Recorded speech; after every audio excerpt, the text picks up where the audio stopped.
நேற்றுக்கு நாம 58வது பதத்துல விட்டோம். 58வது பதத்துல பேஜ்ல விட்டோம் இல்லைங்களா மாதாஜி?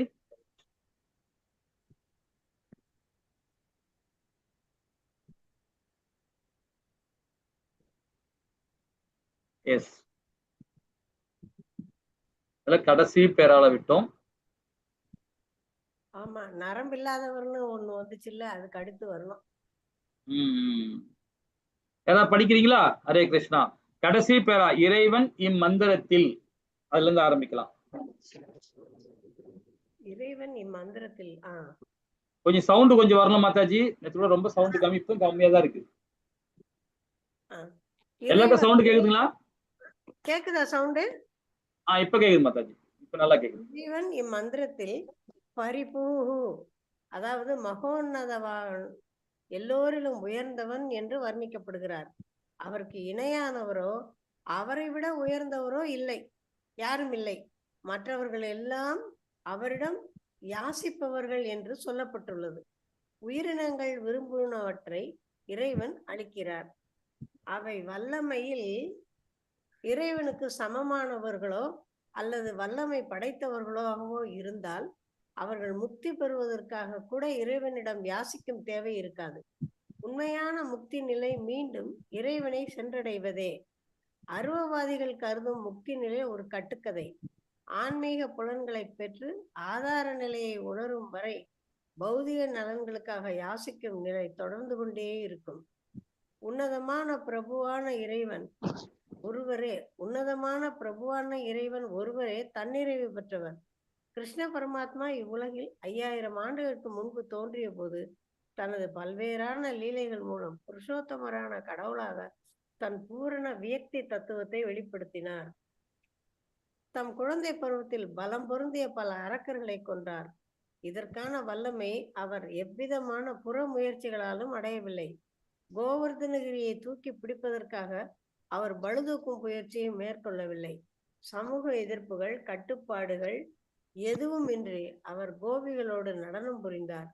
கோபிகள் காம உணர்வோடு அவரை சென்றடைந்தார்கள் என்றாலும் அவருக்கும் கோபியருக்கும் இடையேயான உறவை தீவிர சந்நியாசியும் தன்னடக்க நியமங்களை கண்டிப்புடன் அனுசரித்த சைதன்ய மகாபிரபு கூட வணக்கத்துக்குரியதாக கொண்டாடுகிறார். ஸ்ரீ ஈஸ்வபனிதத்தும் பிரபுவை சுத்தம், பரிசுத்தமானவர், அபாபவித்தம், மாசறுப்பவர் என்று விவரிக்கிறது. அவரை தொட்ட மாத்திரத்திலேயே அசுத்தமானதும் சுத்தமாகிவிடும். அவரை பாவங்கள் அணுகாதாகையால் அவர் அபாபவித்தம், பாபவித்தம்ன்றது அபாபவித்தம் ஆகிறார். எப்போதாவது பாவமாக கருதப்படும் செயலில் அவர் ஈடுபட்டிருப்பதாக தோன்றினாலும் அச்செயல்களெல்லாம் நம்மை நன்மை பயப்பவையாகவே இருக்கும். ஏனென்றால்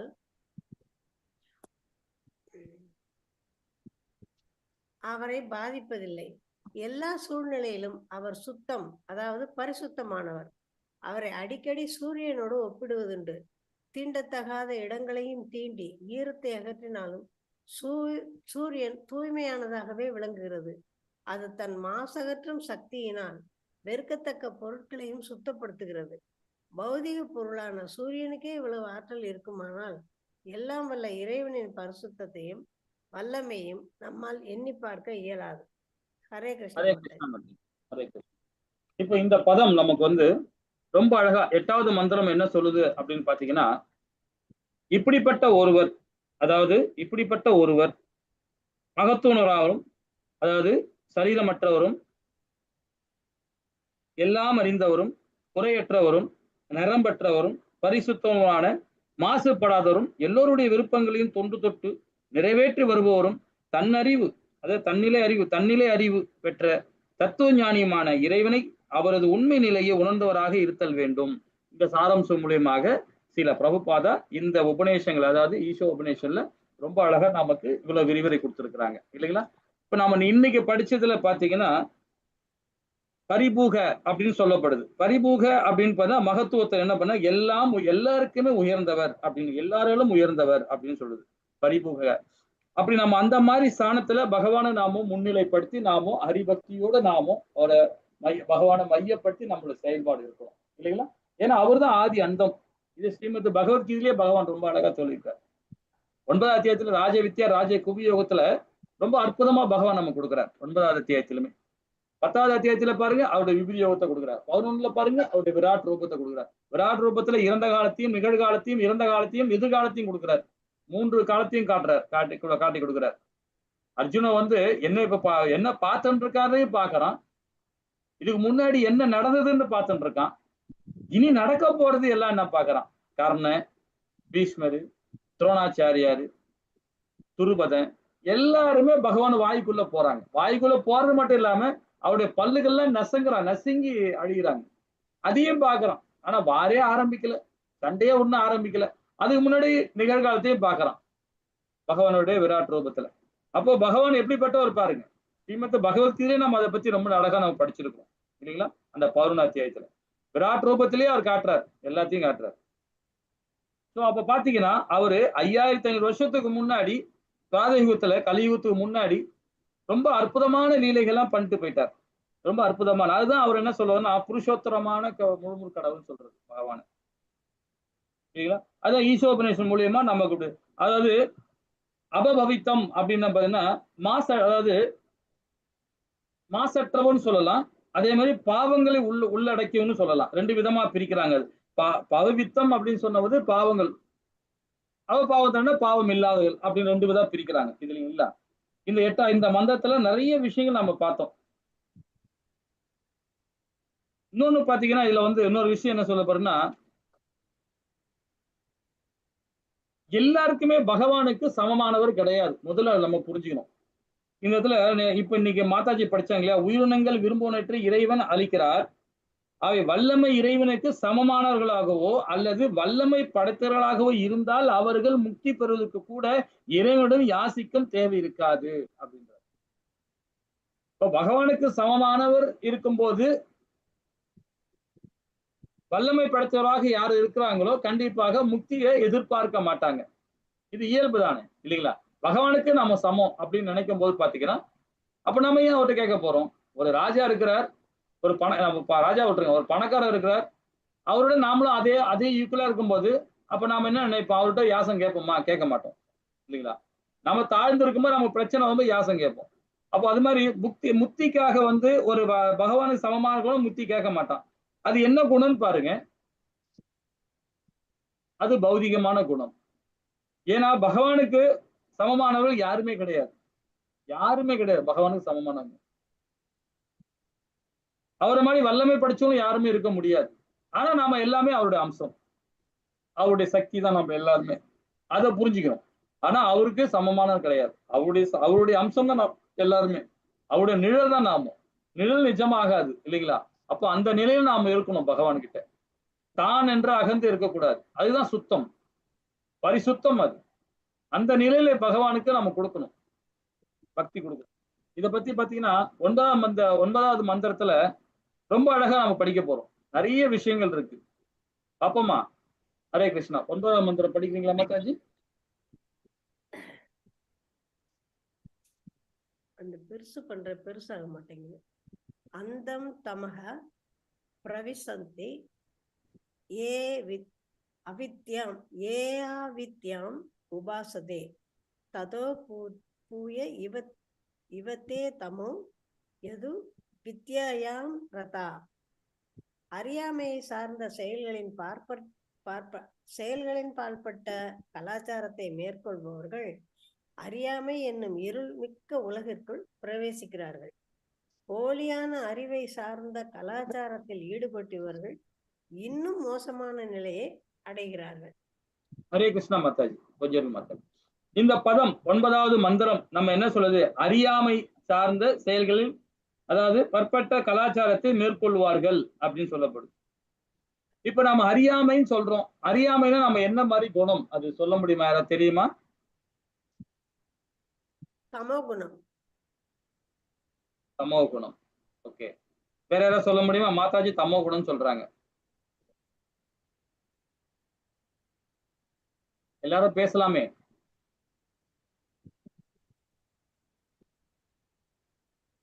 ஹரே கிருஷ்ணா. யாரு வந்திருக்காங்களா? 9 யாரும் பேர். பேச மாட்டாங்க, எல்லாம் மியூட்ல இருக்கிறாங்க, அன்மியூட் பண்ண மாட்டாங்க. சரி, அறியாமை சொல்றது வந்து ஒரு அசூர குணம். அது இப்ப மாதாஜி சொல்றது தமஸ் தான், அது அசூர குணம். அப்ப அந்த அசூர குணம் வந்து பாத்தீங்கன்னா அறியாமை சார்ந்த செயல்களில் பற்பட்ட கலாச்சாரத்தை மேற்கொள்வார்கள் அப்படின்னு. அப்ப அறியாமைன்றது என்னதுன்னா அது ஒரு தமஸ் குணம் தான், ஒரு அசூர குணம். அது அந்த அசுர குணத்துல செயல்படவும் என்ன பண்ணுவாங்க, ஒரு முறையான கலாச்சாரத்தை பின்பற்ற மாட்டாங்க. தேவையில்லாத இப்ப இந்த கலாச்சாரம் இருக்குது, எப்பா இந்த கடவுள் நமக்கு எதுவுமே பலன் கொடுக்க மாட்டேன்றாருப்பா, சரிப்பா அவங்க அந்த சாமி கும்பிடுறாங்கல்ல அந்த சாமி கும்பிடலாம் பாப்பா அப்படின்னு அப்படியே மதம் மாறுவாங்க. அந்த சாமி சரியில்லைப்பா இந்த சாமிக்கு போலாம்பா அப்படின்னு அந்த கலாச்சாரத்தை மாத்திக்கிட்டே இருப்பாங்க. அது அறியாமை, அது அசுரத்தனம் சொல்றது. அப்ப அறியாமை இருள் மிக்க உலகில் பிரவேசிக்கிறார்கள், போலியான அறிவை சார்ந்த கலாச்சாரத்தில் ஈடுபடுவார்கள், இன்னும் மோசமான நிலையை அடைவார்கள். இப்ப நாம ஒரு கலாச்சாரத்துல நாம இருக்கிறோம்னா அந்த மண்ணுக்கு ஏற்ற கலாச்சாரம் ஒண்ணு இருக்கு, அதை ஃபாலோ பண்ணணும் இல்லைங்களா? இப்போ மகாபாரதம் போர் நடக்குது, மகாபாரதத்துல ஒரு போர்ன்றது ஒரு ஒரு சின்ன ஒரு பாட்டு. லட்சக்கணக்கான ஸ்லோகங்கள் இருக்கு மகாபாரதம். அந்த லட்சக்கணக்கான ஸ்லோகத்துல 700 ஸ்லோகம்ன்றது ஒரு சின்ன ஒரு பாட்டு தான், ஒரு பகவத்கீதைன்றது இல்லைங்களா? கீதை சொல்றது பகவான் 700 ஸ்லோகம் முடிக்கிறார். ஆனா மகாபாரதம் லட்சக்கணக்கான இருக்கு. சோ அப்படி இருக்கும்போது பாத்தீங்கன்னா அந்த மகாபாரதம் நடக்கும்போது 1000 விஷயங்கள் நிறைய லீலை எல்லாம் பண்ணிருக்காரு பகவான். அதுல ஏகப்பட்ட விஷயங்களை பகவான் வந்து அந்த மகாபாரதத்துல நிறைய செயல்பாடுகள் இருக்கு. ஆனா அது எதுக்காக அந்த மகாபாரதத்துல வந்து பகவான் 700 ஸ்லோகத்தை கொண்டு வரார்? 700 ஸ்லோகத்தை ஏன் கொண்டு வரார் அப்படின்னு பாத்தீங்கன்னா, வேதம் இருக்கு, 4 வேதம் இருக்கு, உபநேசங்கள் 108 உபநேசங்கள் இருக்கு, அதே மாதிரி 18 புராணங்கள் இருக்கு. இது எல்லாமே நம்ம படிக்கும்போது பாத்தீங்கன்னா நம்ம மண்டை ஏறாது, படிக்க முடியாது. ஏன்னா வியாத வியாசரே சொல்றார், அவர்தான் ஏத்தனவர், அவர்தான் எல்லாத்தையுமே கொடுத்தவர். அவரே சொல்றார் வேத வியாசரே முடியாதுன்றார். எனக்கு நான் எப்படி எழுதுனா பகவான் அருளால எழுதினேன், பகவான் எனக்கு சொன்னார் நான் எழுதினேன், எனக்கு ஞானம் கொடுத்தாரு எழுதினேன். அதே ஞானத்தை வச்சுட்டு பகவான் சொல்ல அது எழுதி முடிச்சவரை அதை படிச்ச ஏன் ஏற மாட்டேன்ன்றார் வியாத வியாசரே சொல்றார். அது மாதிரி யாராலுமே முடியாது அதை உள்வாங்கிறதுக்கு. அதனாலதான் பகவான் என்ன பண்ணார், இந்த 700 ஸ்லோகத்தை கொடுக்கிறார். இந்த 700 ஸ்லோகத்துல அதை 18 அத்தியாயமா பிரிச்சு ரொம்ப அழகா ஒரு கர்ம யோகத்தை வைக்கிறார், பக்தி யோகத்தை வைக்கிறார், ஞான யோகத்தை வைக்கிறார், ராஜ யோகத்தை கலந்து கொடுக்கிறார். இந்த மூணுத்திலையும் கலந்து ராஜயோகத்தை கொடுக்கிறார். அப்ப இந்த 4 யோகத்தையும் கொடுத்து நமக்கு ஒரு 700 ஸ்லோகத்துல கொண்டு வந்து நிறுத்துறார். அப்ப கர்ம யோகத்துல 6 அத்தியாயம், அதுல பக்தியும் கொடுக்கிறார், ராஜத்தையும் கொடுக்கிறார், ராஜயோகத்தையும் கொடுக்கிறார், ஞான யோகத்தையும் கொடுக்கிறார். அப்ப 3 பார்ட்டா பிரிச்சு 3தையும் அது மாதிரி கொடுக்கிறார். அப்ப நம்ம ரொம்ப இயல்பா நமக்கு ரொம்ப ஈஸியா புரிய வைக்கிற மாதிரி நம்ம கொடுக்கிறார் இல்லைங்களா? அப்போ அதை படிக்க படிக்க நம்ம என்ன ஆகும்னா இந்த அறியாமைன்றது அசூர குணங்கள்ன்றது இந்த தமசுலயோ ரசோலையோ சத்துவத்திலேயோ போக மாட்டோம் நாம. அப்ப பகவத்கீதை ஒண்ணு மட்டும் படிச்சா போதும், வேற எல்லா வேதங்களும் படிக்கணும் அவசியமே இல்லை சரிங்களா? அதுதான் இங்க என்ன சொல்றாருன்னா வித்யா அது அவித்யா அப்படின்னு சொல்லப்படுறாரு. இது வந்து சொல்லப்படுறதுன்னா இந்த படிக்கலாம் பாருங்க.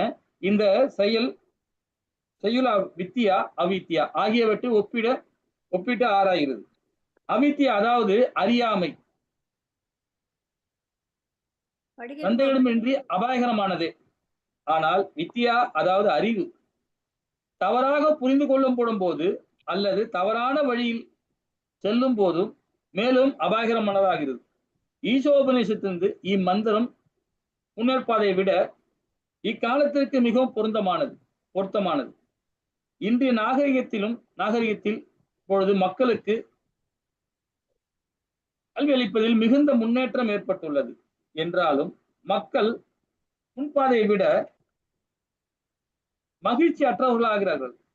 வாழ்வில் மிக முக்கியமான பகுதியான ஆன்மீக அம்சத்தை தவிர்த்து பொருள் சார்ந்த முன்னேற்றத்திற்காக முக்கியத்துவம் தரப்பட்டிருப்பதே இதற்கு காரணம் இல்லைங்களா? அதாவது ஆன்மீக இந்த கலிகாலத்துல பௌதிக தன்மை இருக்கு, ஆன்மீக தன்மை இருக்கு. பௌதிக தன்மைன்னு சொல்லும் போது நம்ம என்ன பண்ணுவோம்? ஒரு நல்ல ஒரு அறிவாளியா செயல்படும். எப்படி செயல்படும்னா, பணம் சம்பாதிக்கணும், ஒரு நல்ல ஒரு கலெக்டர் ஆகணும், நல்ல ஒரு உத்தியோகம் கிடைக்கணும், அதுக்காக நிறைய நம்ம மெனக்கொண்டு படிப்போம், நிறைய படிப்போம். படிச்சு அதுல ஒரு நல்ல ஒரு உத்தியோகம் கிடைக்க போராடுறோம். இது பௌதீகம். அது அறியாமைன்னு சொல்ல முடியாது. சமுதாயத்துக்காக நம்ம ஏதாவது செய்யணும் அப்படின்றத, நம்ம சமுதாயத்துல மேன்மடிக்காக நம்ம ஏதாவது பணம் சம்பாதிக்கணும் ஒரு இதுல போறது, அது பௌதிக ஞானம். அதே ஆன்மீக ஞானத்தோடு இருக்கணும். அது ஆன்மீக ஞானம்ன்றது பாத்தீங்கன்னா நம்முடைய ஆத்ம ரூபத்துல நாம செயல்பாடு. பௌதிக ஞானம்ன்றது உடலை வச்சு செய்யற செயல்பாடு. ஆத்ம ஞானம் உடலை வச்சா செயல்படும், உடல் சப்போர்ட் தான் பண்ணும். ஆத்ம ஞானம் என்ன சொல்லிக் கொடுக்குன்னா, பகவானுக்கு சேவை பண்ணு, வேதம் படி, வேதத்தை படிச்சு உள்வாங்கி அதுல செயல்பாடு பண்ணு அப்படின்னு தான் அது சொல்லிக் கொடுக்கும் ஆத்ம ஞானம். அதே ஆனா உடலுக்கு சப்போர்ட் பண்ணும் அது. ஆனா முழுக்க பௌதிகம் பாத்தீங்கன்னா முழுக்க இந்த உடல் சார்ந்தே செயல்படும். உடல் சோர்வு அடைஞ்சிச்சுன்னா அவ்வளவுதான், அப்படியே உட்காந்துருவாரு. ஆனா ஆன்மீக அந்த நிலையில பாத்தீங்கன்னா உடல் சோர்வு அடைஞ்சாலும் பரவாயில்ல, நான் பகவானுக்கு பக்தி கொடுக்கணும், எனக்கு பகவான் எனக்கு அருள் கொடுப்பார், அந்த ஸ்தானத்தை அவங்க செய்ய ஆரம்பிச்சிருவாங்க. இதுதான் இந்த டிஃபரெண்ட். அறியாமை சொல்றதே பௌதீகம். ஆன்மீகம் சொல்றது பாத்தீங்கன்னா வித்யா, அறிவு சார்ந்து, அதாவது நம்மளுடைய ஞானம் சார்ந்து, நம்மளுடைய ஆத்ம ஞானம் மூலியமாக நாம பக்தி கொடுக்கிறோம். அப்போ ஆன்மீக அம்சத்தை தவிர்த்து பொருள் சார்ந்த முன்னேற்றத்துக்கு முக்கியத்துவம் தரப்படுவதாக இருக்கிறதுக்கு காரணம் அப்படின்னு சொல்லப்படுது. அவித்யான்னு சொல்லும் போதே பாத்தீங்கன்னா பௌதிக தன்மை தான், அதுதான் பௌதிகம் சொல்லப்படுது. ஆனா அதுல கலெக்டர் படிச்சிருப்பாங்க, டாக்டர் படிச்சிருப்பாங்க, எல்லாம் படிச்சிருப்பாங்க. வித்யாவை பொறுத்தவரை உன்னதமான பிரபுவான இறைவனை எல்லாவற்றுக்கும் உரிமையாளர் என்பதும், இந்த உண்மையை மறைப்பது அறியாமை என்பதும் முதல் மந்திரத்தில் மிக தெளிவாக விளக்கப்பட்டிருக்கிறது. வாழ்வின் உண்மையை மறைக்க மனிதன் மேலும் மேலும் இருள் முழுகி போகிறான். இதனால் கல்வியில் முன்னேற்றம் காண்பதை மட்டுமே குறிக்கோளாக கொண்டுள்ள கடவுளற்ற நாகரீகம் பொதுமக்கள் பொருள் சார்ந்த முன்னேற்றத்திற்கு சிறிதும் குறைவாக பெற்றிருக்கும் நாகரிகத்தை விட மேலும் அபாயகரமானது அப்படின்ற. அப்போ பௌதீக ஞானம் இம்பார்ட்டன்ட் தான், நம்ம சமுதாயத்தை மேன்மை அடைக்கத்தான். அது மாத்திரம் வாழ்க்கை கிடையாது. ஆன்மீகம் சார்ந்த ஒரு பௌதீகம் கலந்து செய்யும் போது தான் பாத்தீங்கன்னா அதுதான் பற்றற்ற தன்மையை நம்ம கொண்டு போகுது. அதுதான் நம்மள ஆன்மீகத்துல முத்திக்கான வழி. அது நம்ம வந்திருக்கிறோம், நமக்கு மனைவி இருக்காங்க, கணவன் இருக்காரு, பிள்ளைகள் இருக்காங்க, பேர பிள்ளைகள் இருக்காங்க, சமுதாயம் இருக்கு. அதனால நம்ம உழைச்சுதான் ஆகணும், உழைக்காம இருக்க முடியாது. அதே பற்றற்ற தன்மையா உழைக்கும் போது பாத்தீங்கன்னா நமக்கு முத்தி. அதுதான் ஆன்மீகம் இல்லைங்களா? அப்ப கர்மிகள், ஞானிகள், யோகிகள் ஆகிய பல்வகையான மனிதர்கள், கர்மிகள் புலன்களை திருப்திப்படுத்தும் செயல்களில் ஈடுபட்டிருக்கார்கள். அப்ப நாமெல்லாம் யாருன்னு பாருங்க, நம்மளாம் கர்மிகள் தான், ஒத்துக்கணும். கர்மி யோகியா செயல்படணும்னா எப்படி செயல்படணும்? பற்றற்ற தன்மையா செயல்படணும். அப்பதான் கர்ம யோகி ஆக முடியும். கர்ம யோகி எப்படி ஆவான்? அவன் தான் ஞானி ஆக முடியும். ஞானி வேதங்களை படிச்சு ஞானி ஆவான். கர்மி எல்லாருமே பாத்தீங்கன்னா இப்படி இருப்பாங்க, அப்படி இருப்பாங்க, ஜிக்ஜகா தான் கர்மிகள். சமயத்துக்கு தகுந்த மாதிரி போயிட்டு இருப்பாங்க கர்மிகள். ஏன்னா அவங்களுக்கு பணம் வேணும், பணமே தேவையில்லையா எனக்கு அப்படின்னு பண்றவன் ஞானி, அவன் தான் யோகி ஆகிறான், கர்ம யோகி ஆகிறான். எனக்கு பணம் இம்பார்ட்டன்ட் கிடையாது, நான் மக்களுக்கு சேவை பண்ணணும், பகவானுக்கு சேவை பண்ணணும், அதுதான் என்ன நிலை அப்படின்னு நினைக்கிறவன் யோகி, அவன் தான் கர்ம யோகி இல்லைங்களா? ஞானி எப்படி இருப்பான் பாருங்க, கீதையை படிக்கிறது, வேதங்களை படிக்கிறது, உபநேசங்களை படிச்சு அதை உள்வாங்கி மற்றவங்களுக்கு பிரச்சாரம் பண்ணுவார் ஞானி. யோகின்றவரு அவரு செயலை செயல்படுறார். அப்போ பல்வகையான மனிதர்கள் கர்மி புலங்களை திருப்திப்படுத்தும் செயலில் ஈடுபட்டிருப்பார். இன்றைய நாகரிகத்தில் தொழில் வளம், பொருளாதார முன்னேற்றம், பொதுநலம், அரசியல் தீவிரம் போன்ற பெயர்களில் 99.9% மக்கள் புலன் இச்சைகளை திருப்திக்காக காரியங்களாகவோ கவனமாய் இருக்கின்றார்கள். இந்த நடவடிக்கை எல்லாம் ஏறக்குறைய புலன் திருப்திகள் அடிப்படையானவை. முதல் மந்திரத்தில் விளக்கப்பட்டுள்ள அதாவது இறை உணர்வு இதில் இடமே இல்லை அப்படின்னு சொல்லப்படுது. அப்போ இறை உணர்வே வராத நிலை கர்மிகள், கர்மியோட செயல்பாடு. ஆனா அந்த கர்மிகள் பாருங்க பற்றற்று செயல்பட ஆரம்பிக்கிறான் பாருங்க, அது அவருடைய புண்ணிய காரியம். அது போன ஜென்மத்திலேயோ இந்த ஜென்மத்திலேயோ ஏதோ ஒரு புண்ணியம் பண்ணியிருக்கிறார். அந்த புண்ணியம் பண்ணனால்தான் கீதையை படிக்கிறார், கீதையை கேட்கிறார், கேட்டு அதை உள்வாங்கிறார். உள்வாங்கிட்டு அவர் செயலை மாற்றாரு பாருங்க. எனக்கு குடும்பம் இருக்கு இல்லையா, எனக்கு மனைவி மக்கள்லாம் இருக்கிறாங்க, அதனால நான் உழைச்சி ஆகணும், அதே மாதிரி கடவுளுக்கும் பக்தி கொடுத்தாகணும்னு நினைக்கிறான் பாருங்க, அவன் தான் கர்மயோகி. அவன் தான் உண்மையான துறவு என்று ஸ்ரீமத் பகவத்கீதையில 3வது அத்தியாயத்துல பகவான் ரொம்ப அழகா கொடுக்குறார். கர்மயோகத்துல அவன் தான் உண்மையான துறவு. துறவுனா 2 விதமான துறவு இருக்கு. ஒண்ணு நாட்டை விட்டு காட்டை விட்டு, அதாவது சொந்த பந்தத்தெல்லாம் விட்டுட்டு நான் போய் காட்டுல போய் வாழ்வார். அவரு துறவு, அவர் சன்னியாசி எடுத்துக்கிட்டார். சன்னியாசி எடுக்காம ஒரு கிரகஸ்தனா இருந்து குடும்பத்திலே இருந்து பற்றற்ற தன்மையா செயல்படுறான் பாருங்க, அதுவும் முக்தி தான். ஆனா இதுதான் உண்மையான செயல்பாடுன்றார், இதுதான் வசந்ததுன்றார், இதுதான் ஹரிபக்தின்றார், இதுதான் பக்தி யோகம்னு சொல்றார். இது ஸ்ரீமத் பகவத்கீதையில 3வது அத்தியாயத்துல ரொம்ப அழகா நம்ம படிச்சோம். 6, 7 ரொம்ப அழகா அஷ்டாங்கத்திலும் சொல்றார். முழு ஞானமான அறிவை 7வது ஸ்லோகத்திலே பக்தியை கலந்த ஞானத்திலே அதுலயும் கொடுக்குறாரு இல்லைங்களா. சரி, இப்ப பகவத்கீதையில பாத்தீங்கன்னா 7.15 இப்ப நம்ம படிச்சோம் 7வது அத்தியாயத்துல என்ன சொல்றாரு பாருங்க. புலன் திருப்தியில் முழுமையாக ஈடுபட்டவர்கள் மூடர்கள் அப்படின்றார். மூடர்கள் சொல்ல பத்தில மூடான்னா எப்படி பாத்தீங்கன்னா, ஒரு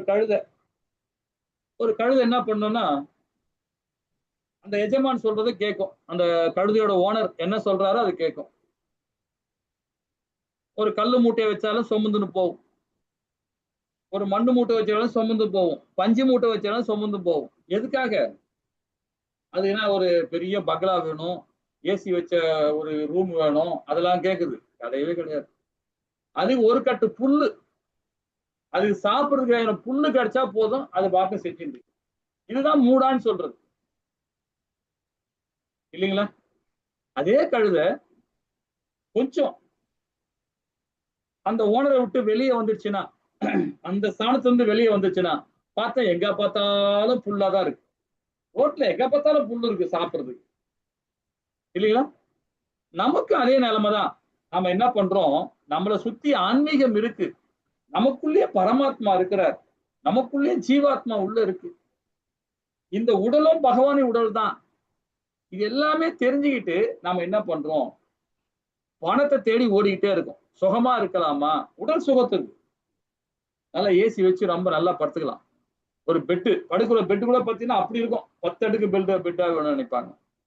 சாப்பிட்ற பொருள் நாவுக்கு ருசியா சாப்பிடணும்னு நினைப்பாங்க, கண்ணால பார்க்கறது நல்ல ருசியா நல்ல கண்ணு குளிர்ச்சியா பார்க்க நினைப்பாங்க. இதெல்லாம் பௌதிக சுகம். நம்ம வந்த வேலையை விட்டுட்டு தேவையில்லாத வேலையை நம்ம பண்ணிட்டு இருக்கோம் இல்லைங்களா.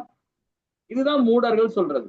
இப்போ ஒரு கழுதை என்ன பண்ணுது, அது தெரியாம அறியாமல அது ஒரு அனிமல், ஒரு விலங்கு. ஆனா மனுஷன், நாம 6 அறிவு படிச்ச மனுஷன், நாம 5 அறிவு ஜீவன் மாதிரி நாம நடந்துக்கிறோம், சாப்பிடுறோம், தூங்குறோம், இனப்பெருக்கம் பண்றோம். அது ரோட்ல பண்ணுது, நம்ம வீட்டுல பண்றோம், அவ்வளவுதான். நம்ம வீட்டுல படுத்துட்டு இருக்கோம், அது ரோட்ல படுத்து கிடக்கு. சோ அப்ப நாம எல்லாமே யாருன்னு பாருங்க, பௌதிகவாதிகள் எல்லாருமே மூடர்கள். அதாவது கழுதை மூடத்தனமான சின்னம் தான். பயனற்ற புலன்பத்தின் நாட்டங்களை கொண்டிருக்கிறார்கள். அவித்தியாவேனும் அறியாமையை கொண்டாடுபவர்கள் என்பது ஈசோபனிஷத்தின் கருத்து. கல்வி அதாவது அபிவிருத்தி என்ற பெயரில் இப்படிப்பட்ட நாகரிகத்திற்கு துணை செய்பவர்கள் வெறும் புலனின்பங்களில் திளைத்திருப்பவர்களை விட உண்மையில் அதிக கேடு விளைவிப்பவர்கள் ஆவர். கடவுள் நம்பிக்கை அற்றவர்கள் கல்வியை பரப்பது என்பது நாகத்தின் தலையில் ஆபரணத்தை வைத்தது அலங்கரிப்பது போலாகும். விலை உயர்ந்த ஆபரணத்தில் அலங்கரிக்கப்பட்ட நாகம் அவ்வாறு அலங்கரிக்கப்படாத நாகத்தை விட அதிக அபாயகரமானது. கடவுள் நம்பிக்கையற்றவர்களின் கல்வியை பிணத்திற்கு செய்யும் அலங்காரத்துக்கு என்பது ஒப்பாக ஹரிபக்தி அதாவது சுபவேதா என்னும் நூலில் கூறப்பட்டுள்ளது. இந்தியாவிலும் மற்றும் பல நாடுகளிலும் மரணம் அடைந்தவர்களின் உயிரின் துக்கத்தை ஓரளவு குறைப்பதற்காக பிணத்தை நன்றாக அலங்கரித்து ஊர்வலமாக எடுத்து செல்வது வழக்கத்தில் உள்ளது. அதே கருத்தில் நவீன நாகரிகம் என்பது ஜடவாழ்வின் நிரந்தரமான துயர நிலையை மூடி மறைக்கும் நாகசு வேலைப்பாடுகளும் இந்த நடவடிக்கையில் புலனின்ப துயப்பதற்காக ஏற்பட்டவை. ஆனால் புலன்களின் மேலாக மனமும், மனதிற்கு மேலாக புத்தியும், புத்திக்கு மேலாக ஆத்மாவும் உள்ளன. எனவே உண்மையான கல்வியின் லட்சியம் ஆத்ம ஞானம் பெறுவதற்கு ஆத்மாவின் ஆன்மீக தன்மைகளை அறிந்துணர்வதற்கு உதவுவதாக அமைய வேண்டும். இத்தகைய லட்சியத்திற்கு இட்டு செல்லாத எந்த கல்வியும் அவித்யா அல்லது அறியாமை என்பது என்றுதான் கருத வேண்டும். அறியாமலே பற்பட்ட எந்த கலாச்சாரமும் அறியாமை எனும் இருள் சூழ்ந்த கீழ்மையான திசைக்கே நம்ம இழுத்து செல்லும் அப்படின்னு சொல்லப்படுது. இப்ப ஸ்ரீமத் பகவத்கீதையில 3ஆம் அத்தியாயத்துல கர்ம யோகத்துல பகவான் ரொம்ப அழகா சொல்லியிருக்கார்.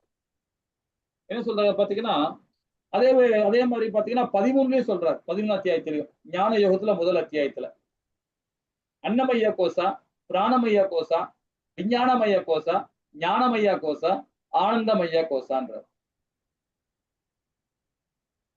அன்னமய்ய கோசா, பிராணமய்ய கோசா, இந்த நிலையை 2 நிலையை நாம பகவானை உணர முடியும். உணர்ந்து நாம செயல்படும் போதுதான் விஞ்ஞானம் நமக்கு புரியும். விஞ்ஞானம் புரிஞ்சா நம்ம ஞானம் கிடைக்கும். அந்த ஞானம் கிடைக்கும் போது நமக்கு என்ன கிடைக்கும்? ஆனந்தம் கிடைக்கும். அப்ப 24 மூலக்கூறுகளோட நம்ம எப்படி செயல்படணுன்றது அந்த 13ஆம் அத்தியாயம் பகவான் ரொம்ப அழகா நம்ம கொடுக்கிறார். இதே 3ஆம் அத்தியாயத்துல நம்ம கொடுக்கிறார். என்ன கொடுக்கிறார் பாத்தீங்கன்னா, புலன்கள். புலன்களோட மேன்மை எது பாத்தீங்கன்னா, உயர்ந்தது எது பாத்தீங்கன்னா மனம். மனதோட உயர்ந்தது எதுன்னு பாத்தீங்கன்னா புத்தி. புத்தியோட உயர்ந்தது ஆத்மா. இல்லைங்களா? அப்போ புலன்களை நம்ம கண்ட்ரோல் பண்ணணும்னா மனம் கரெக்டா இருக்கணும்.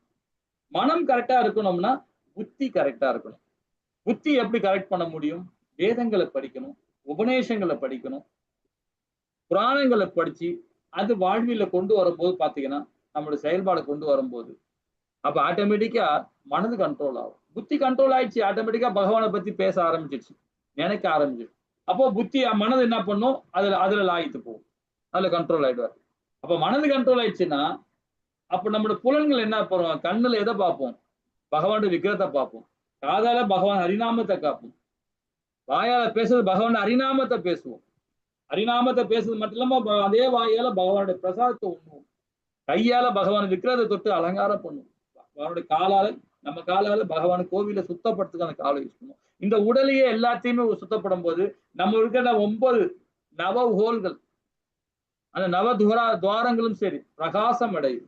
அந்த 7 சக்கராசும் அற்புதமா செயல்பட ஆரம்பிச்சிடும். இல்லைங்களா? அப்ப நம்ம மேல ஒரு தேஜை வரும். அந்த தேஜை எப்படிப்பட்ட தேஜை தெரியுமா? நம்மளை மட்டும் சுத்தப்படுத்தாது, நம்மளை சுத்தி இருக்கும் எல்லாரையுமே சுத்தப்படுத்தும். இல்லைங்களா? அப்ப நம்ம எங்க என்ன பண்ணணும் பாருங்க. முதல் நிலைய பக்தி கொடுக்கணும் பகவானுக்கு. வேதங்களை உறிஞ்சி வித்தியாவா இருக்கணுமா அவித்தியா இருக்கணுமான்னு நம்ம செயல்பாடு தான் இது. இல்லைங்களா? ரொம்ப அற்புதமா இதுல கொடுத்துருக்காங்க. ஓகேங்களா? ஹரே கிருஷ்ணா மாதாஜி. இதை அப்படியே கண்டினியூ பண்றீங்களா மாதாஜி? வேதங்கள் படி இம்மண்ணு உலகில் தவறான கல்வியை வேதங்களின் படி இம்மண்ணுலகில் தவறான கல்வியை பரப்புபவர்கள் வேதவாத ரதர்கள். 2வது மாய மாய யாப மாய மாய பக்ருதேயாத ஞானிகள். ஞானிகள். 3வது ஆசூரம்பாவம் ஆசிரிதர்கள். 4வது நராதமர்கள் என்ற பிரிவுகளில் வேதவாத ரதர்கள் எனப்படுபவர்கள் வேத இலக்கியங்களை கற்று தேர்ந்தவர்களை தம்மை கூறிக்கொள்வார்கள். ஆனால் அவர்கள் வேதங்களின் உண்மையான நெறியிலிருந்து தடம் புரண்டவர்கள். வேதங்களின் லட்சியம் முழுமுதற் பொருளான இறைவனை அறிவது என்று பகவத்கீதையில் கூறப்பட்டுள்ளது. ஆனால் இந்த வேதவாத ரதர்கள் இறைப்பொருளில் எல்லளவும் சிரத்தை கொண்டவர்கள் அல்லர். அவர்கள் சொர்க்கத்தை அடைவது போன்ற பலன்களால் மட்டுமே கவரப்பட்டவர்கள். 1வது மந்திரத்தில் கூறப்பட்டுள்ளபடி புருஷோத்தமனான கடவுள் எல்லாவற்றின் உடைமையாளர் என்பதை உணர்ந்து தம் வாழ்க்கை தேவைகளுக்கென நமக்களிக்கப்பட்டிருக்கும் நலன்களின் அளவோடு நாம் திருப்தி அடைய வேண்டும். வேதங்களின் நோக்கமெல்லாம் மறதி உள்ள மனித உள்ளத்தில் இறையுணர்வை தூண்டுவதே. மூட மனிதர்கள் இதை அறியும் பொருட்டு உலகின் பல்வேறான மத நூல்களில் வெவ்வேறு முறைகளில் விளக்கங்கள் தரப்பட்டுள்ளன. இப்படியாக மனிதனை மீண்டும் இறைவனிடம் கொண்டு சேர்ப்பதே எல்லா மதங்களின் நோக்கம். ஆனால் வேதவாதரதர்கள் வேதங்களின் கருத்துக்களை சரிவர அறியாமல் புலன் திருப்திக்காக சொர்க்கத்தை அடைவது போன்ற இதர விஷயங்களே வேதங்களின் இறுதியான நோக்கம் என்று உறுதியாக எண்ணுகிறார்கள். இப்படிப்பட்டவர்கள் வேத இலக்கியங்களுக்கு தவறான அர்த்தங்களை கற்பித்து மற்றவர்களையும் தவறான வழியில் இட்டுச் செல்கிறார்கள். சில வேளைகளில் அவர்கள் சாதாரணமானவர்களுக்கு வேத கருத்துக்களை விளக்குவதற்காக ஏற்பட்ட புராணங்களை கூட கண்டனம் செய்கிறார்கள். வேதவாதரதர்கள் மகான்களான ஆச்சாரியர்களின் அதிகாரத்தையும் புறக்கணித்துவிட்டு நமக்கு தோன்றும் முறையில் வேதங்களுக்கு விளக்கம் தருகிறார்கள். தங்களுக்குள் கொள்கையற்ற ஒருவனை தேர்ந்தெடுத்து அவனை வேத ஞானத்தின் தலை சிறந்த அறிஞன் என்று பிரகடனம் செய்கிறார்கள். எங்க போயிடுச்சு காணோம்? பிரகடனம் செய்கிறார். இப்படிப்பட்ட மனிதர்களை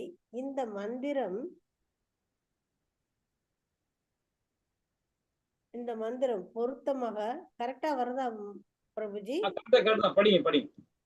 வித்யாரத எனும் சமஸ்கிருத சொல்லால் கண்டிக்கிறது. வித்யா என்றால் வேதம் என்று பொருள். அறிவின் தோற்றுவாய் வேதம். வித்யாரத என்றால் வேதத்தை அத்தியனம் செய்பவன் என்று பொருள்.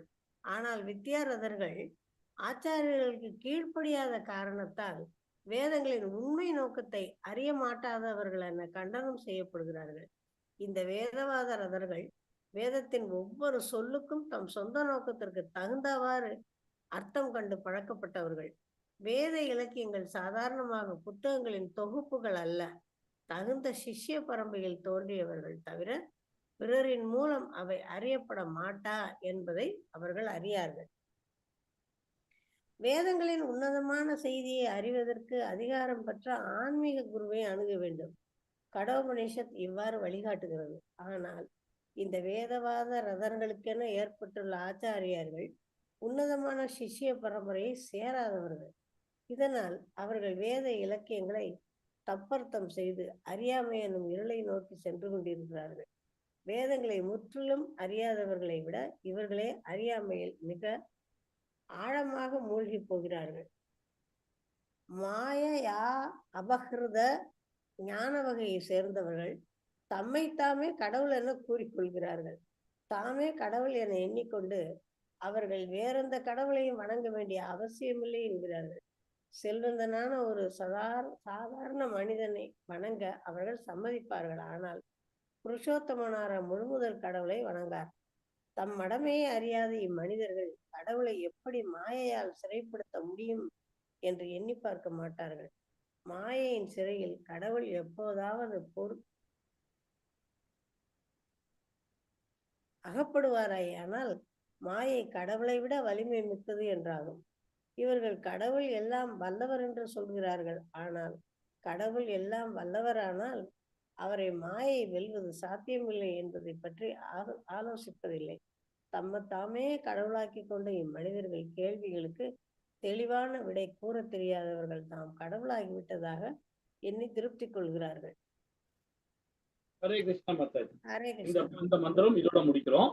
அதாவது பாத்தீங்கன்னா இதுல முக்கியமான சாராம்சம் என்ன சொல்லுது பாத்தீங்கன்னா, இப்போ கீதையை பத்தி படிக்கிறோம், புராணங்களை பத்தி படிக்கிறோம், இப்ப இந்த உபநிஷங்களை படிக்கிறோம், ஈசோ உபநிஷம் படிச்சுட்டு இருக்கோம்.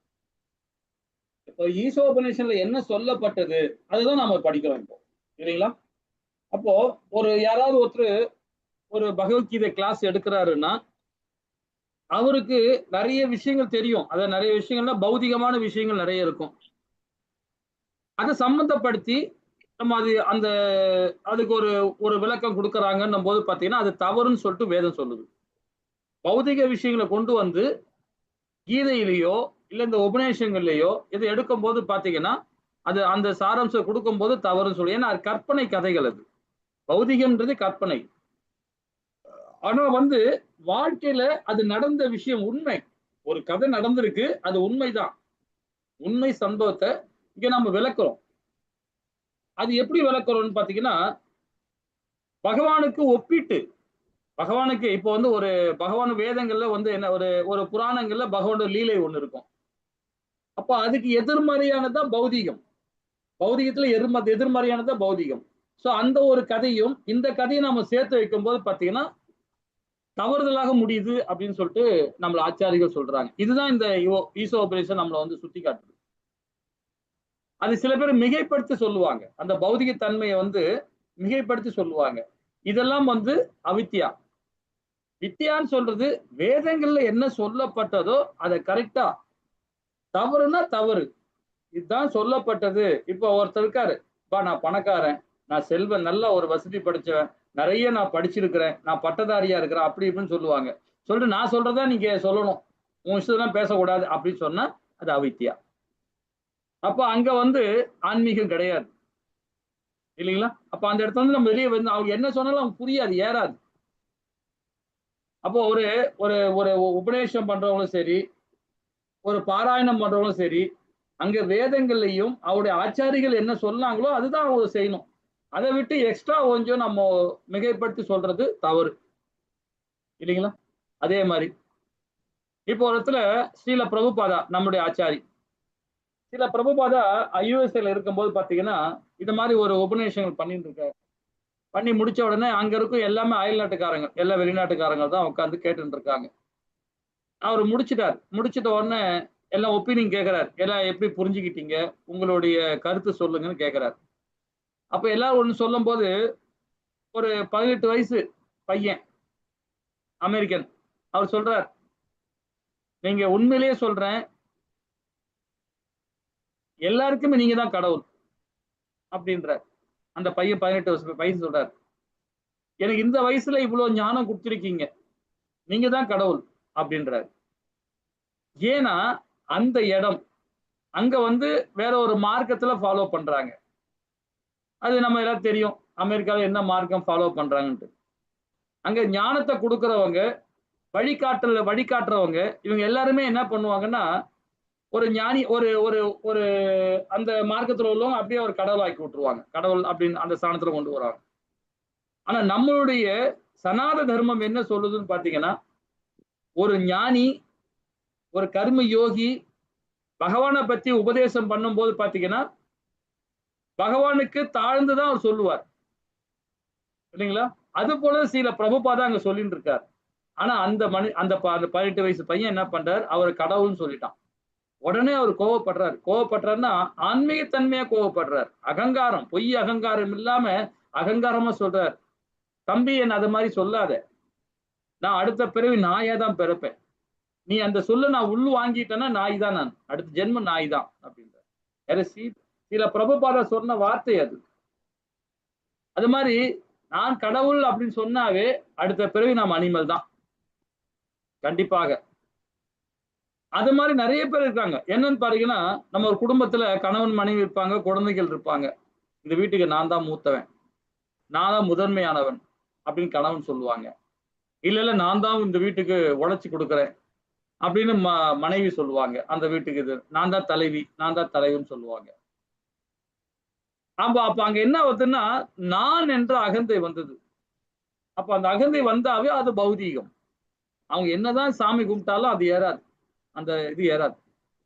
அதே கணவன் மனைவி பிள்ளைகள் இது எல்லாமே என்னன்னு பாத்தீங்கன்னா, இப்ப கணவனா இருக்கிறவரு இது என்னுடைய தர்மம் நினைக்கணும்.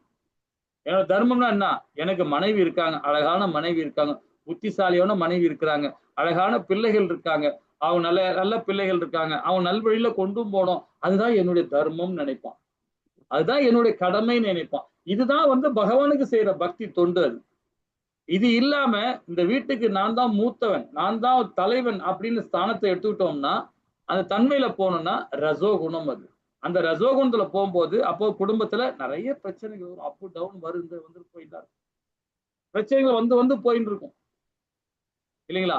சோ அந்த குணம் இருக்கவே கூடாது. அந்த குணம் இருந்தாவே அது அவித்யா அப்படின்னு சொல்லப்படுது. வித்யானா நம்ம வந்து சாஸ்திரங்களை ஃபாலோ பண்ணணும், சம்பிரதாயங்களை கரெக்டா நம்ம ஃபாலோ பண்ணணும் இல்லைங்களா? ஹரே கிருஷ்ணா. 10வது மந்திரம் என்ன சொல்லுது பாப்போமா? ஹரே கிருஷ்ண மாதாஜி. அன்யத் ஏவாஹூர் வித்யயா அன்யத் ஆகூர் அவித்யயா இது சுஷ்ரும தீராணாம் ஏ நஸ்தத் விஷசக்ஷிரே. அறிவை பேணுதலால் ஒரு விளைவும் அறியாமையை பேணுதலால் வேறான விளைவும் ஏற்படுகிறது என்று ஞானிகள் விளக்கியுள்ளனர். ஹரே கிருஷ்ணா மத்தாஜி, ஹரே கிருஷ்ணா. இப்போ 7, 8, 9 இந்த 3 மந்திரமே பாத்தீங்கன்னா அறியாமை பத்தி 9வது இப்ப படிச்சோம் இல்லைங்களா? வித்யா அவித்யா பத்தி நம்ம ரொம்ப தெளிவா படிச்சோம். அதே மாதிரி இந்த மந்திரம் என்ன சொல்லுது பாருங்க, அறிவை பேணுதல், அதாவது ஞானத்தை நம்ம அதை உள்வாங்கும் போது பாத்தீங்கன்னா விளையும் அறியாமையை பேணுதல் வேற என்ன விளைவும் ஏற்படுகிறது ஞானிகள் விளக்குகின்றனர். இப்போ அறிவுன்னு சொல்லும் போதே வந்து பாத்தீங்கன்னா ஆன்மீக அறிவா பௌதீக அறிவா, அதுதான் ரொம்ப இம்பார்ட்டன்ட். இப்போ அகங்காரம் பொய் அகங்காரம், தர்மம் தானம், தானத்துக்கும் தர்மத்துக்கும் ஒற்றை நம்ம அதை டிஃபரன்ஸ் தெரிஞ்சுக்கிறோம். அது என்னன்னு விளக்கம் நம்ம ஏற்கனவே படிச்சிருக்கிறோம் இல்லைங்களா? தானத்துக்கும் தர்மத்துக்கும். அகங்காரம் பொய் அகங்காரம், அகங்காரம் என்ன பொய் அகங்காரம் என்ன அப்படின்னு கேட்டீங்கன்னா, அகங்காரம் சொல்றது எல்லாருக்கும் இருக்கணும் இயல்பாவே. ஆன்மீக சம்பந்தப்பட்டவங்க அகங்காரம் இருக்கும், ஞானிகளுக்கும் அகங்காரம் இருக்கும். ஏன்னா அகங்காரம்னா இன்னைக்கு பகவானுக்கு பக்தி கொடுக்க முடியலையே, நம்ம வந்து என்னென்ன காரியம் பண்ணிட்டு இருக்கோம், பகவானுக்கு 16 ரவுண்டு நம்ம இன்னைக்கு பண்ண முடியலையே, ஹரிநாமத்தை சொல்ல முடியல, இது ஒரு அகங்காரம். இது பகவானுக்கு கொடுக்கிற அகங்காரம், பக்தி கலந்த அகங்காரம். பொய் அகங்காரம் சொல்றது எப்படின்னா, நம்ம இன்னைக்கு சம்பாதிச்ச பணம் பத்தாதே, இன்னும் கொஞ்சம் அதிகமா சம்பாதிக்கணுமே அப்படின்னு ஒரு அகங்காரம் இருக்கும்.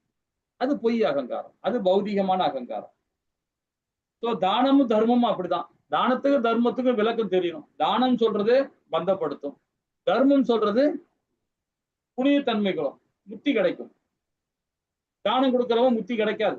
அது முக்தி கிடைக்கும், எப்படி கிடைக்கும்? பௌதிக சம்பந்தப்பட்ட முக்தி. அது திரும்ப இங்கதான் பிறப்போம். ஆனா தர்மம்னு நினைக்கிறவன் வந்து இங்க பிறக்க மாட்டோம், திருப்பி இங்க வர மாட்டோம். தானம் கொடுக்கிறவன் இங்கதான் வருவான். தர்மம் பண்றவன் கண்டிப்பா முக்தி கிடைக்கும். அந்த விளக்கம் நாம தெரிஞ்சுக்கணும். அதே போலதான் இங்க அறிவை, எப்படிப்பட்ட அறிவை யூஸ் பண்ணணும்? பகவானுக்கு தொண்டு செய்யற அறிவா நம்ம யூஸ் பண்ணணும். அதை விட்டுட்டு அறியாமையிலே நம்ம போகும்போது, இப்ப டாக்டர் படிச்சு இன்ஜினியர் படிச்சு கலெக்டர் படிச்சு என்ன புண்ணியம்? அந்த அறியாமை தான் கிடப்போம் நாம. அது பௌதிக ஞானம். அதே ஆன்மீக கலந்து படிக்கும் போது பாத்தீங்கன்னா ஞானிகள் நம்ம கர்ம யோகியா செயல்படும். இதுதான் ஞானிகள் விளக்குறாங்க. என்ன சொல்றாங்க பாருங்க, பகவத்கீதையில 13ஆம் அத்தியாயத்துல பரிந்துரைக்கப்பட்டுள்ள போல் ஒருவர் கீழ்கண்ட முறையில் அறிவை வளர்க்க வேண்டும் அப்படின்னு சொல்லப்படுது. பிரபுஜி நான் கொஞ்சம் படிக்கிறேன் மத்தாஜி, நான் கொஞ்சம் படிக்கிறேன். இங்க 13ஆம் அத்தியாயம் சொல்லப்படுது கர்ம யோக, பக்தி ஞான யோகத்துல முதல் அத்தியாயம். 13ஆம் அத்தியாயம் ஞான யோகத்துல முதல் அத்தியாயம்.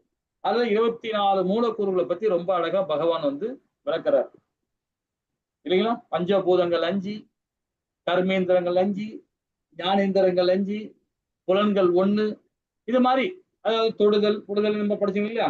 அப்புறம் ஞானேந்திரங்கள் கர்மேந்திரங்கள் இதெல்லாம் சேர்த்து மொத்தம் 24 மூலக்கூறுகள். அது அதை பத்தி நம்ம பகவத்கீதையில ரொம்ப அழகா நம்ம இது 8ல இருந்து 12வது என்ன சொல்றாரு பாருங்க. ஒருவர் தன் மாட்டில் பண்புடையராக விளங்குவது மட்டுமின்றி பிறருக்கும் உரிய மரியாதை தர பழக வேண்டும் இல்லைங்களா? ரொம்ப இம்பார்ட்டன்ட் இது. ஏன் இதை சொல்ல வராங்க? மற்றவருக்கு மரியாதை கொடுக்கணும். இப்போ குசேலன் வராரு, பகவானை தரிசிக்க வராரு.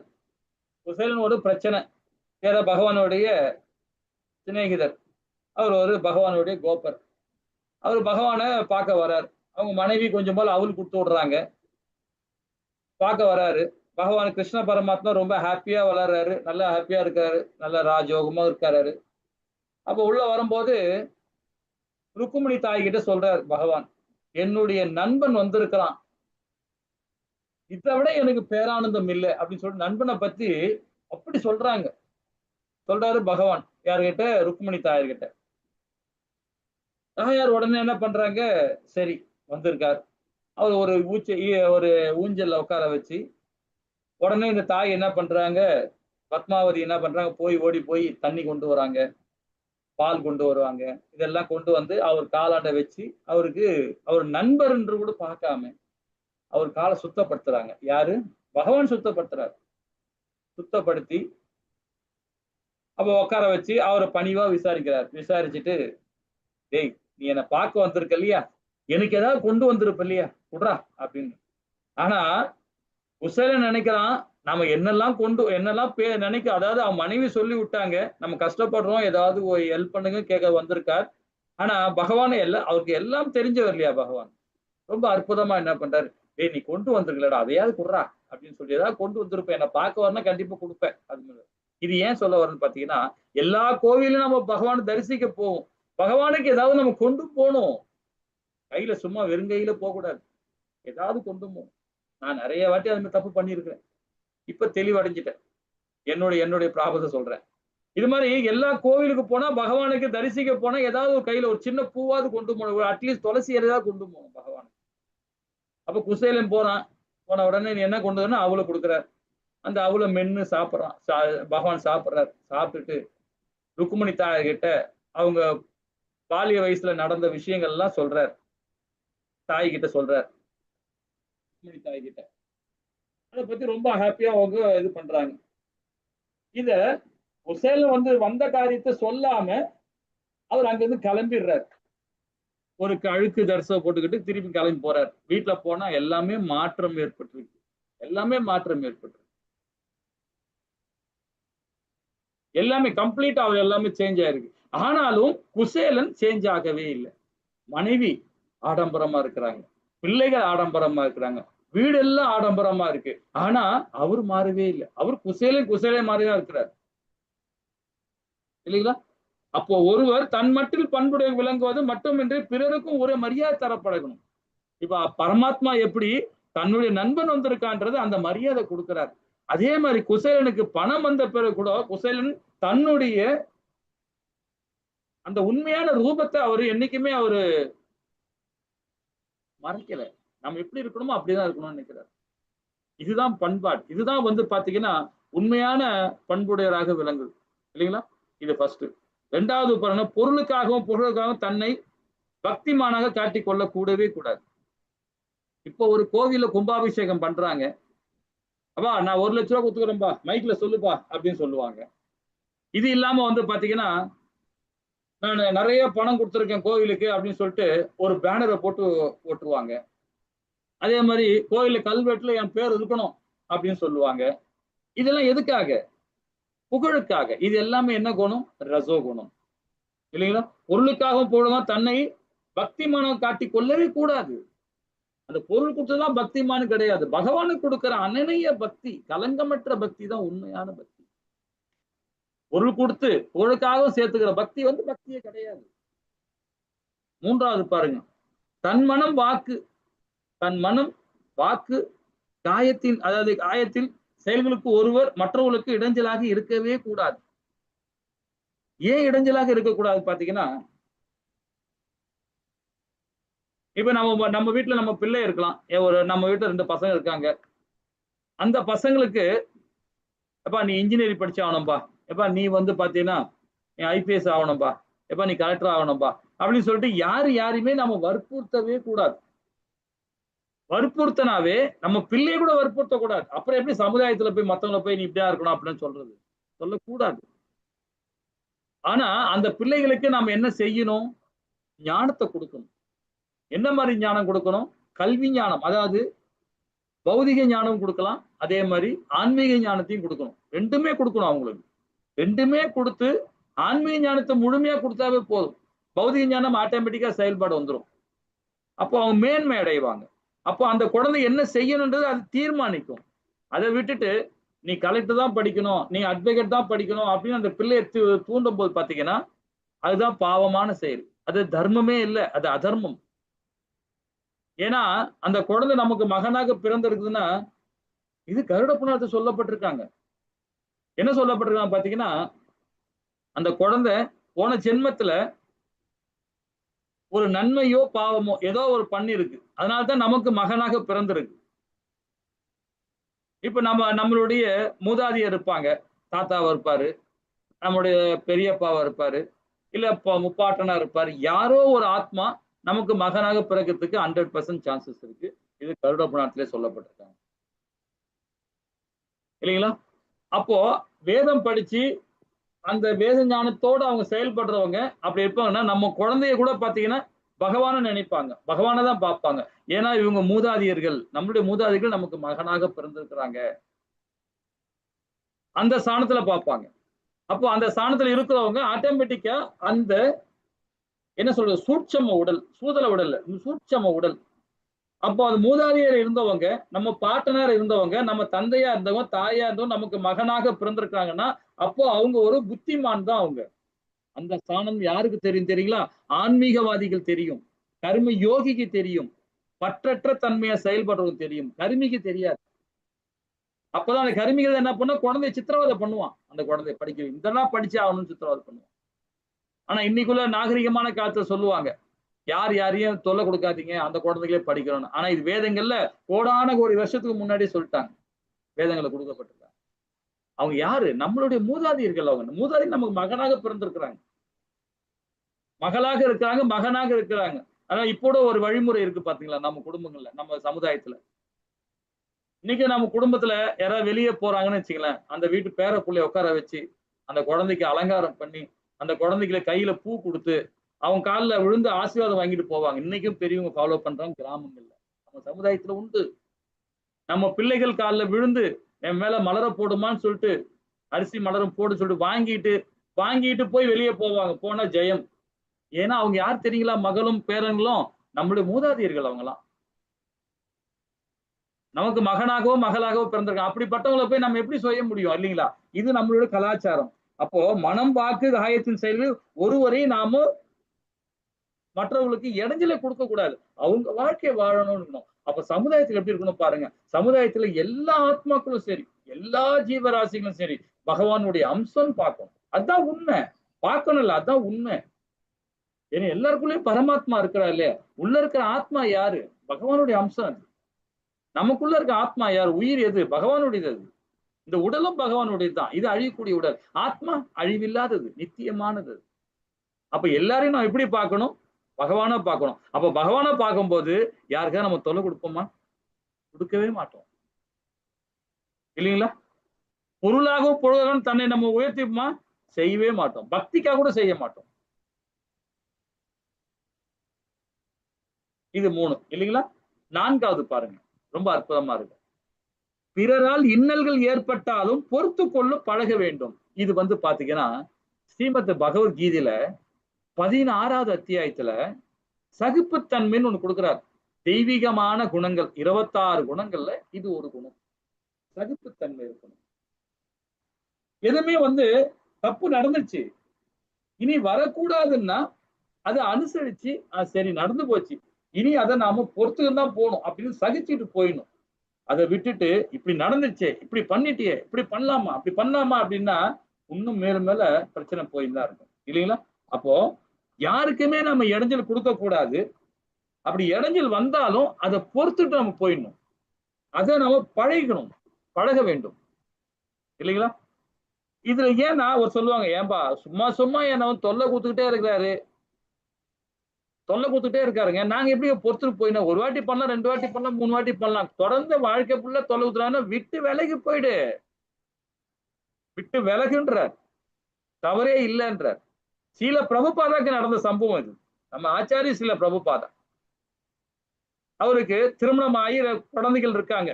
பிள்ளைகள்லாம் பெரிய பெரிய பிள்ளை ஆயிட்டாங்க. அவரு தீட்சையா வாங்கிட்டார். மந்திர தீட்சா வாங்கிட்டார், ஹரிநாம தீட்சா வாங்கிட்டார், எல்லாம் வாங்கிட்டார். சன்னியாசி தீட்சை தான் வாங்கணும். அப்ப அந்த மாதிரி காலகட்டத்தில் இருக்கும்போது ஒரு வேதத்தை படிக்கிறார். வேதத்துல என்ன சொல்லப்பட்டதுன்னு பாத்தீங்கன்னா, உபநேஷன்ல தன்னுடைய பிள்ளைகள் தன் கால்ல நின்னு சுயமா சுய பக்தியோட சுய சுக்தியோட இருந்து தன்னுடைய கால்ல நின்னு வருமானம் ஈட்டி தன்னுடைய தாயை காப்பாத்துற அளவுக்கு சக்தி வந்துட்டாங்கன்னா அந்த குடும்பத்தை விட்டு வெளியே போலான்றது வேதம் சொல்லுது. அந்த கணவர் போலாம், சன்னியாசி ஆகலான்றது வேதம் சொல்லுது. அந்த மாதிரி காலகட்டத்துல இருக்கும்போது சில பிரபுபாதா இருக்கும்போது அவருடைய மனைவி ஒரு சின்ன தவறு பண்ணிடுறாங்க. என்ன மாதிரி தவறுன்னு பாத்தீங்கன்னா, வேதங்கள் இந்த வேத புக்குங்க இந்த மாதிரி விஷயங்கள் நிறைய விஷயங்கள்லாம் இருக்கு பாத்தீங்களா, இதெல்லாம் எழுதுறாரு கொள்றாருன்னு அதுல அந்த அம்மா கொஞ்சம் இடைஞ்சல் பண்ணிடுச்சு.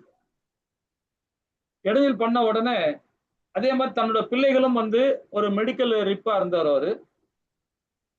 ரெண்டாவது பிரிண்டிங் இதுவும் டெக்னாலஜியும் அவர் கொஞ்சம் ப்ரெஸ் வச்சு நடத்துறவர் பிசினஸ் பண்ணிட்டு இருக்காங்க, மெடிக்கல் இது பிசினஸ் பண்ணிட்டு இருக்காங்க. நல்ல பசங்க எல்லாம் நல்ல ஒரு ஹெல்த் ஆயிட்டாங்க, ஒரு வெல் வெல் வெல் நல்ல பொசிஷன் வந்துட்டாங்க.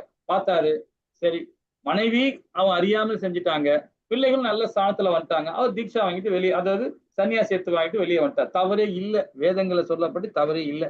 யாருக்கும் எந்த இடைஞ்சல் இல்லாம அங்க பொறுத்துட்டு வெளியே வந்துட்டாரு. வந்த பிறகு என்ன பண்ணாரு பாருங்க. வந்த பிறகு என்ன பண்ணார், உலகத்துல 25 முறை சுத்தி வந்துட்டார். 25 முறை எல்லா ஊருக்கும் சுத்தி சுத்தி வந்துட்டார். சுத்தி வந்துட்டு அவருக்கு வாழ்நாள்லயே எத்தனையோ கோயிலை கட்டியிருக்கிறார், கணக்கில் அடங்காத கோயிலை கட்டியிருக்கிறார், கணக்கில் அடங்காத பக்தருக்கு தீட்சை கொடுத்திருக்கிறார். அவருக்கு அவருடைய இதில் எவ்வளவு அற்புதங்கள்லாம் பண்ணியிருக்கிறார் இல்லைங்களா? சோ அந்த மாதிரி யாருக்கு இடைஞ்சல் கூடாது. இடைஞ்சல் வருதுன்னா நம்ம பொறுத்துக்கிட்டு அங்க வந்து விலகதான் போகும். இது 4வது. பிறரை வஞ்சித்தல் கூடாது. பிறர் வஞ்சிக்கும் போது பாத்தீங்கன்னா நம்ம என்ன மாதிரி தன்மை வரும் பாருங்க. தவறான எண்ணங்கள், அதாவது வஞ்சிக்கிற தன்மை. யாராவது ஒண்ணு இல்லை, நம்ம அவரை அடிக்க மாட்டோம், அவரை கொல்ல மாட்டோம், அவர் திட்ட மாட்டோம், எதுவுமே செஞ்சிருக்க மாட்டோம். ஆனா நினைப்போம், அவனை வந்தா நீங்க அடிச்சிடலாம் அப்படின்னு நினைப்போம், அவனை வந்தா நீ கொன்னுடலாம் அப்படின்னு நினைப்போம், அவனை வந்தா திட்டிலாம் நினைப்போம்.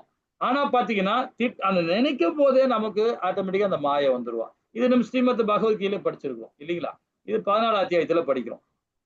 அப்போ வந்திருக்கும் போது பாத்தீங்கன்னா ஆட்டோமேட்டிக்கா அவ என்ன பண்ணுவா, நம்ம நினைச்சுமே தவிர அவ அடிக்க வச்சிருவா. அடிச்சுக்கணும், நாம அடிக்க மாட்டோம். அந்த மாயை நம்மள அந்த மாதிரி கண்ட்ரோல் பண்ணிடுவான், கொலை கூட பண்ண வச்சிருவான். அந்த எண்ணம் இருக்கக்கூடாது, அந்த வஞ்சிக தன்மை இருக்கக்கூடாது. இருந்துச்சுன்னா மனசார நாம நினைச்சோம்னா கண்டிப்பாக அது செயல்ல செய்ய வச்சிருவா மாய. அதுதான் சொல்றாரு, பிறர் வஞ்சிக்க கூடாது. 6வது பாருங்க, ஆன்மீகத்தை நோக்கி நன்மை படிப்படியாக இட்டு செல்ல வல்லவரான குருவை நாடி அவருக்கு பணிந்து பணிவிடை செய்து பொருத்தமான கேள்விகளுக்கு கேட்டு அறிவு பெற வேண்டும். எல்லாருக்குமே முழுமையான பக்தி வேணும்னா, இப்ப நிறைய பேர் பார்ப்பாங்க, எல்லாம் படிப்பாங்க, ஸ்ரீமத் பாகவதம், ஸ்ரீமத் பகவத்கீதை, வேதங்கள் எல்லாமே படிப்பாங்க. ஆனா குரு இல்லாம படிக்க முடியாது, படிக்க கூடாது.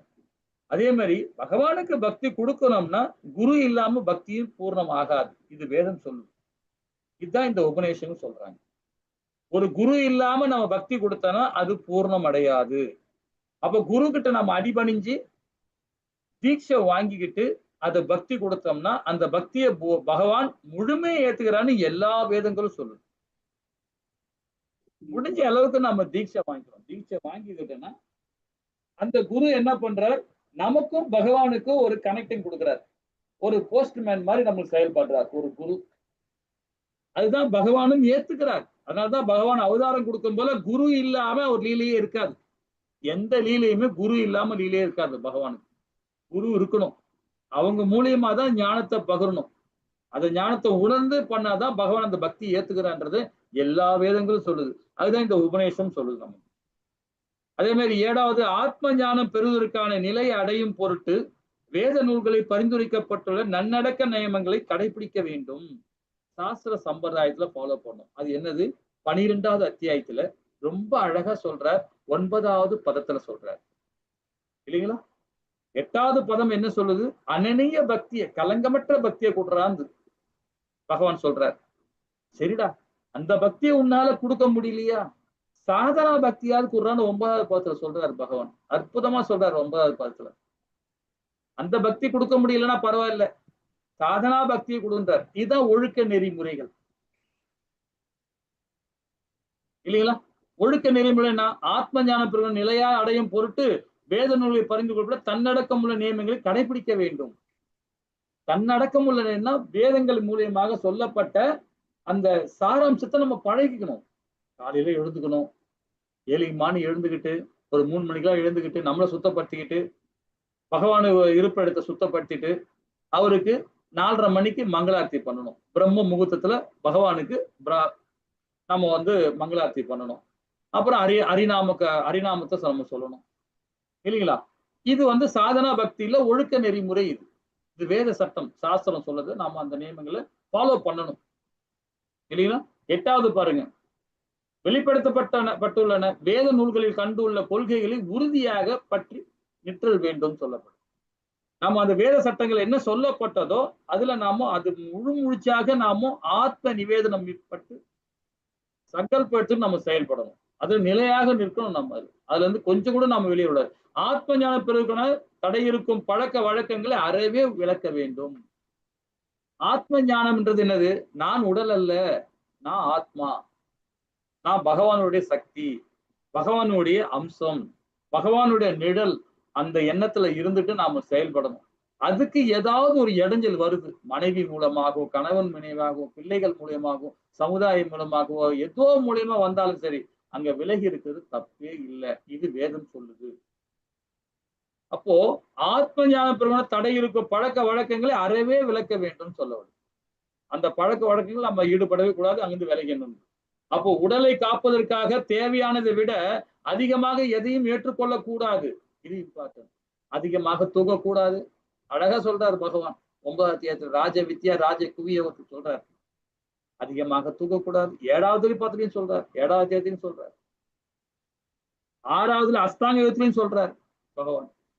அதிகமாக தூங்கக்கூடாது, குறைவாகவும் தூங்கக்கூடாது, அதிகமாக உண்ணக்கூடாது, குறைவாக உண்ணக்கூடாது. எல்லாமே லிமிட் இருக்கணும். கரெக்டான பதத்துல நம்ம இருக்கணும்.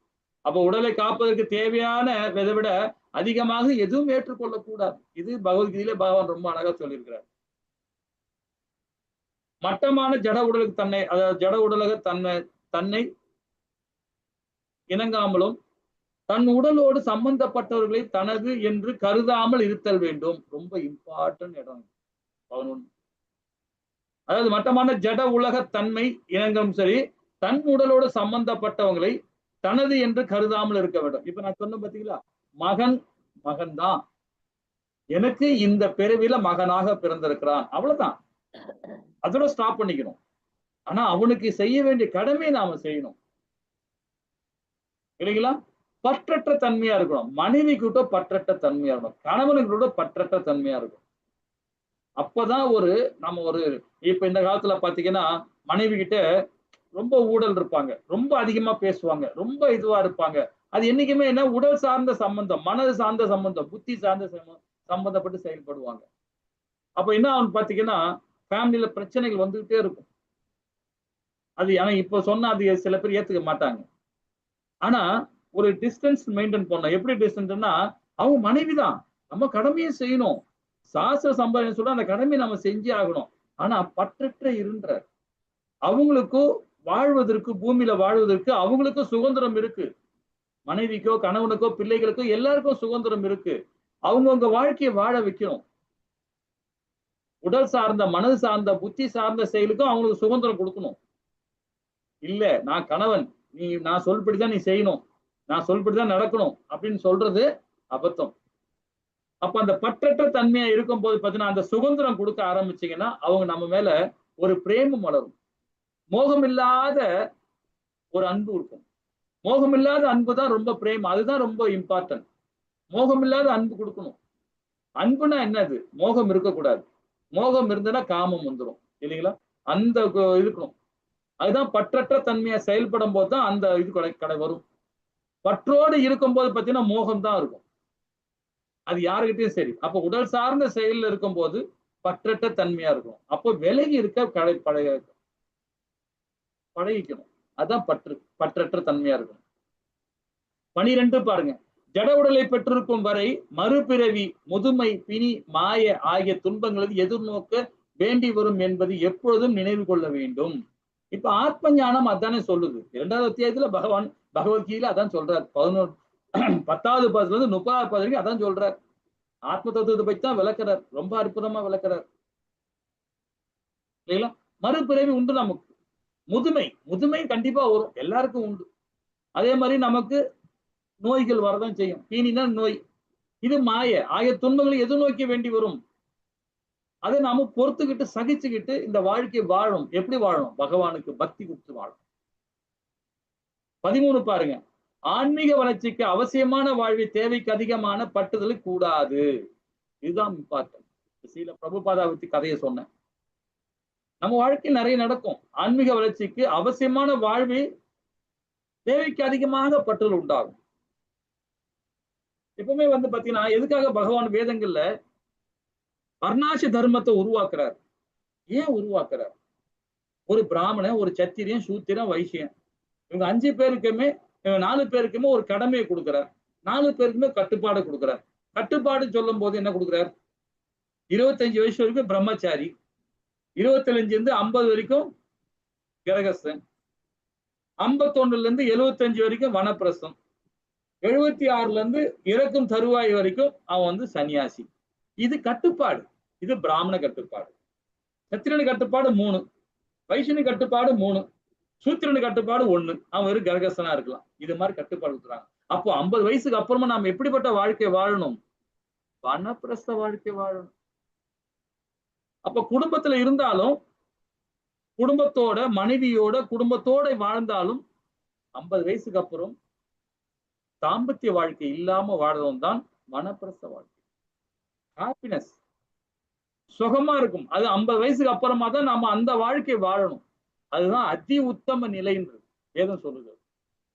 அப்பதான் 48 வயசு, அதாவது வேற ஒரு சம்பிரதாயத்தை 48 சொல்லுவாங்க. ஆனா பிரம்மகவுடிய சம்பிரதாயம் 50 சொல்லுது. 48ல இருந்து 60 வயசு வரைக்குமே வனப்பிரச வாழ்க்கை வாழ்ந்த பிறகு ஒரு குடும்பத்துல மனைவியும் கணவனும் வனப்பிரச வாழ்க்கை வாழ்ந்தாங்கன்னா, ராமபிரான் மாதிரி வாழ்ந்தாங்க, சீதா பிராட்டி மாதிரி வாழ்ந்தாங்கன்னா, 12 வருஷம் வனவாசம் போய் வாழ்ந்தாங்களே அது மாதிரி வாழ்ந்தாங்கன்னா, 60 வயசுல தன்னோட பிள்ளைகள், பேர பிள்ளைகள் அழகா ஒரு திருமணம் பண்ணுவாங்க. திருமணம் பண்ணி சன்னியாசி எடுத்துக்கணும் நாம. அதுதாங்க முக்தி. அதுதான் முக்தி. அதுதான் வேதம் சொல்லுது இல்லைங்களா? அந்த மாதிரி வாழ்க்கை வேணும். அப்ப ஆன்மீக வளர்ச்சிக்கு அவசியமான வாழ்வை தேவைக்கான பற்றுதல் இருக்கக்கூடாது. அப்ப 50 வயசுக்கு அப்புறம் நம்ம என்ன பண்ணணும்? பற்றுதல் இருக்கவே கூடாது. எதன் மேலேயும் பற்றுதல் இருக்கக்கூடாது. பற்றுதல் இருந்தா மோகம். இது 13. 14 பாருங்க. மனைவி, குழந்தைகள், குடும்பம் ஆகியவற்றிடம் வேத நூல்களில் கூறப்பட்டுள்ள நற்கதியை பற்றுதல் இருக்கக்கூடாது. அற்புதமான பற்றுதல் இருக்கக்கூடாது. அதாவது வேதங்கள் என்ன சொல்றது? மனைவி, குடும்பம் வேணும், நமக்கு வேணும், இல்லைன்னு சொல்லல. ஆனா வேதங்கள் கூறப்பட்டுள்ள அந்த செயல்பாடு தான் இருக்கணும். அப்போ எப்படி சொல்லப்படுது? 7லயும் 8லயும் என்ன சொல்றாங்க? ஆத்ம ஞானம் புரிஞ்சுக்கிட்டு பிள்ளைகளுக்கு எப்படி நாம அவங்களுக்கு நல்வழி கொடுக்கணும், மனைவிக்கு எப்படி நல்வழிப்படுத்தணும், கணவனை எப்படி நல்வழிப்படுத்தணும், சமுதாயத்தை நல்வழிப்படுத்தணும்ன்றத ரொம்ப அழகா நம்ம படிச்சோம். இப்பதான் 7லயும் 8லயும் படிச்சோம் இல்லைங்களா? அது போல நம்ம செயல்படணும். யார் மேலேயும் அதிகமான பற்றுதல் இருக்கக்கூடாது. பற்றுதல் இருந்தாவே நம்ம பந்தப்படுத்தும். 15 பாருங்க.